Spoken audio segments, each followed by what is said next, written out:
She said, "Stop mansplaining things to me." When I tried to explain our dire financial situation, I replied, "You're right, my apologies." Then I let her handle it. The bank mansplained it to her perfectly when they sent the foreclosure notice. I, 35 male, have been married to Brianna, 33, for 7 years. We bought our house 5 years ago when the market was better. I work in logistics management. She's a marketing consultant. Here's the thing. Brianna makes good money, probably 20% more than me, but she's never been interested in the actual nuts and bolts of our finances. When we first got together, she straight up told me, "I hate dealing with numbers and bills. As long as everything gets paid, I don't want to think about it." Cool, I thought. I'm good with spreadsheets, budgets, all that stuff. So I handled everything. Mortgage, utilities, insurance, investments. She transferred her portion to me monthly. I paid everything, kept us on track. For 5 years, this worked fine. I'd give her quarterly updates, she'd nod along, we'd move on. Life was good. Then about 4 months ago, everything went sideways. Her company lost 3 major clients in 1 month. Her income dropped by 60%. Meanwhile, my company announced they were restructuring. Corporate speak for, "You might not have a job soon." Property taxes went up. Our adjustable rate mortgage was about to adjust. Yeah, I know, but rates were supposed to stay low, right? Perfect storm of financial mess. I sat her down with all our documents, spreadsheets showing income versus expenses, bank statements, the works. "Bree, we need to talk. We're heading for serious trouble if we don't make changes now." She was scrolling through her phone. No, seriously, look at these numbers. Your income is down to about 2.8K monthly. Mine might disappear entirely. Our mortgage payment is about to jump from $2,100 to $2,750. We've got, God, Blake, stop mansplaining things to me. She threw her phone down. I have an MBA. I know how money works. I blinked. I'm just trying to show you our situation. You think because you handle the bills, you're some financial genius? I run million-dollar marketing campaigns. I don't need you talking down to me like I'm stupid. I'm not talking down. Yes, you are, with your little spreadsheets and your graphs. Like I can't understand basic math. This is exactly what Thea was talking about in her podcast. Men assuming women can't handle complex topics. Thea being her favorite empowerment podcaster, who'd recently convinced her that every interaction with a man was potentially problematic. I stared at the papers spread across our dining room table. "So, you understand we're 3 months from being unable to pay our mortgage? Stop being so dramatic. I'll figure it out. God, the patriarchy really did a number on you, thinking women need saving." Deep breath. "You're right, my apologies. Finally, was that so hard?" She grabbed her phone again. "I'll handle things my way. Stop treating me like a child." "Absolutely, you've got this." I gathered up all the paperwork, went to my office, and moved every single financial document to a folder labeled Brianna's Financial Management. I removed her from all the automated payments I'd set up, changed the passwords on the mortgage and utility accounts to her birth date, which she'd remember. Sent her an email with all the login info and a simple message. "As requested, I'm stepping back from managing our finances. All accounts and responsibilities are now yours. The mortgage is due on the 1st, utilities by the 15th. Let me know if you need anything." She hearted the email. That was 4 months ago. Update 1. So yeah, things went exactly how you'd expect. Month 1, she missed the mortgage payment. I knew because the bank called to me, still had my number as primary. I let it go to voicemail. They sent letters addressed to both of us, but I put hers unopened on her desk. "Why is the bank sending so much mail?" she asked one night. "Don't know. You're handling finances now, remember?" "Right. Yeah, I'll look at it later." She didn't. Month 2, the utilities started getting cut off. First the internet. She was furious. "The Wi-Fi's not working. I have client calls. Sounds like a bill didn't get paid," I said, not looking up from my book. "Can you just—" I could, but I wouldn't want to mansplain how to pay a bill. She stomped off to use her phone hotspot. The power got shut off 2 days later. That was fun. She had to call the utility company from her car. Phone was at 5% battery. Pay over the phone plus a reconnection fee. $350 extra because she forgot to pay a $140 bill. But here's where it gets really good.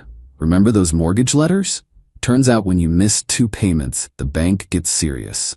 They sent a notice of default. Basically, pay now or we start foreclosure. She finally opened the letters.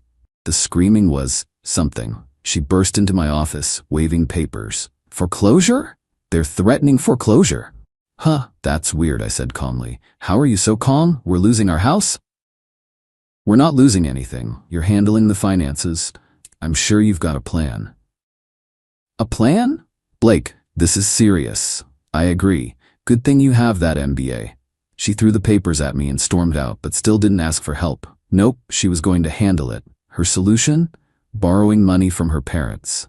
Except she told them it was for a business opportunity because she was too proud to admit she'd screwed up our finances. They gave her $6,000. Guess what she did with it? If you guessed paid the backed mortgage, you'd be wrong. She paid some bills, the ones affecting her directly. Internet, power, her car payment. Left about $2,000, and then enrolled in a $1,500 financial empowerment for women course. Because obviously the problem was she needed empowerment, not basic bill-paying skills. The bank sent another notice. This time it came certified mail. She had to sign for it. Notice of intent to accelerate. Pay everything or lose the house in 90 days. That's when the real panic set in. But did she ask for help? Admit she was wrong? Nope, she doubled down. Update 2. Things escalated fast after the acceleration notice. Brianna went into what I can only describe as delusional problem-solving mode. She was convinced she could fix everything without admitting she'd messed up. Her solutions were creative. First, she tried to refinance the house without telling me. Problem is, both our names are on the mortgage. The bank called me to schedule the appointment. I politely declined to participate. What do you mean you won't sign? She screamed. You're handling the finances. I don't want to mansplain mortgages to you. This is both our house, which you're managing. I trust your judgment completely. She couldn't refinance without me. So she tried plan B, selling stuff. Not her stuff, mind you. She listed my gaming console, my tools, even my mountain bike on Marketplace. I found out when my buddy texted asking why I was selling my bike so cheap. I confronted her. You're selling my belongings? We need money. This is an emergency. Then sell your Peloton, your designer bags, your jewelry. Those are investments. I laughed. Actually laughed. Then I reported all the listings as fraud since she didn't own the items. Got her Marketplace account suspended. Plan C was even better. She went to one of those predatory, we buy houses fast companies. Offered to sell our house for $175 under market value. Cash deal close in 2 weeks. She actually signed preliminary paperwork. Thank God for property law. Both names on the deed means both signatures needed. The company called me to set up final signing. I told them I wasn't selling. They threatened to sue for the earnest money deposit Brianna had somehow scrounged up. I sent them the email chain showing she'd been explicitly handling all finances solo and I hadn't agreed to anything. They went after her for the $2,000 deposit instead. Meanwhile, the foreclosure clock kept ticking. 60 days left, 45, 30. She finally broke down crying one night. But not apologizing. No, she was crying about how the system was against her. How it was impossible to manage everything, how the banks were predatory, and I was sabotaging her. You knew I couldn't handle this, she sobbed. You literally screamed at me that you could. You have an MBA, you run million-dollar campaigns. That's different. How? Because she couldn't answer. 2 weeks before the foreclosure sale date, she did the most Brianna thing ever. She hired a lawyer. With what money? Her credit cards. To do what? Sue me for financial abuse and intentional infliction of emotional distress. Her lawyer, some ambulance chaser named Gerald, actually called me.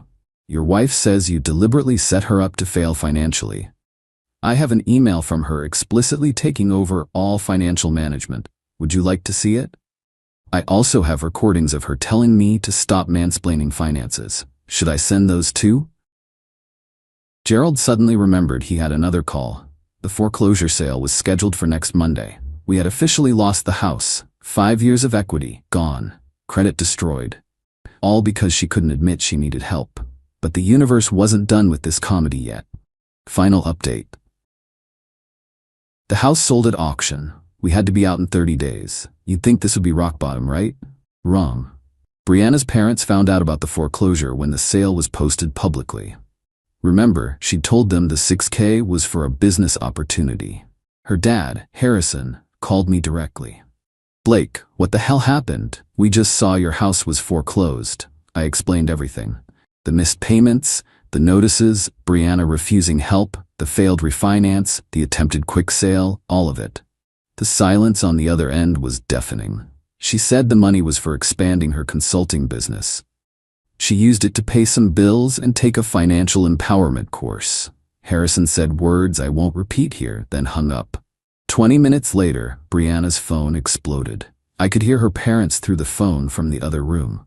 Turns out that $6 was from their retirement fund. But here's the beautiful part. While Brianna was getting screamed at by her parents, I was executing my exit strategy. See, I'd been planning since month 2. Opened my own bank accounts, saved every penny I could, found a small apartment. I'd even talked to a divorce lawyer who confirmed that since Brianna had taken over all finances in writing, I couldn't be held responsible for the foreclosure fallout. While she was sobbing to her parents, I was packing. Just my stuff. Clothes, personal items, the things she'd tried to sell. Everything fit in my truck. She found me loading the last box. "Where are you going?" "My new place." "Your what?" "We're in this together." I showed her the separation papers. "Actually, we're not. You wanted to handle things your way. I'm handling mine. You can't leave me. I have nowhere to go." Your parents have space, or maybe Thea from the podcast has a couch. This is because I called out your mansplaining? You're destroying our marriage over that? No, you destroyed our marriage when you let pride cost us our home. I tried to help. You literally told me my help was patriarchal oppression. She went through the whole narcissist's prayer in real time. That didn't happen. The screenshots say otherwise. And if it did, it wasn't that bad. We lost our house. And if it was, it's not a big deal. Foreclosure is a huge deal. And if it is, it's not my fault. Whose signature's on those papers? And if it was, I didn't mean it. Cool, the bank doesn't care. And if I did, you deserved it. I deserved to lose my home. The divorce was finalized last month. Couldn't split assets, there weren't any left. Couldn't split the house, bank owned it. The only thing to divide was debt, and thanks to that email chain, most of it stayed with her. She's living with her parents now. Still posting on social media about new beginnings and rising from adversity, but I noticed she's selling those designer bags she called investments. Her consulting business dried up. Turns out clients don't trust consultants who publicly go through foreclosure. Me? I'm rebuilding. Credit shot, but I've got a stable job, a simple apartment, and hard-earned wisdom about the difference between actual partnership and performative independence. Started seeing someone new. A teacher who actually gets excited about budget spreadsheets. We split everything 50-50, and she literally thanked me for explaining how compound interest works. Last week, I drove past our old house. New family moving in. Kids playing in the yard. The life we could have had if she'd just listened to one conversation about money without making it a gender war. Brianna texted me yesterday. "First contact since the divorce. I understand now what you were trying to tell me. I'm sorry." I didn't respond. What's that saying? When someone shows you who they are, believe them. She showed me she'd rather lose everything than admit she needed help. Rather destroy our life than say, "I don't understand, can you explain?" The bank didn't care about her MBA or her empowerment podcasts. They just wanted their money. Turns out, numbers don't give a damn about your pride. Funny thing is, if she'd just let me mansplain for 5 more minutes that night, we'd still have our home. But hey, at least she proved she didn't need a man's help. She lost her house all by herself. Girl power, I guess. Edit, since some of you asked, yes, I could have paid the bills myself to save the house. But with my job uncertainty and her refusal to acknowledge the problem, I would have been enabling her delusion while draining my safety net. Sometimes you have to let people hit rock bottom. I just made sure I had a parachute for the fall.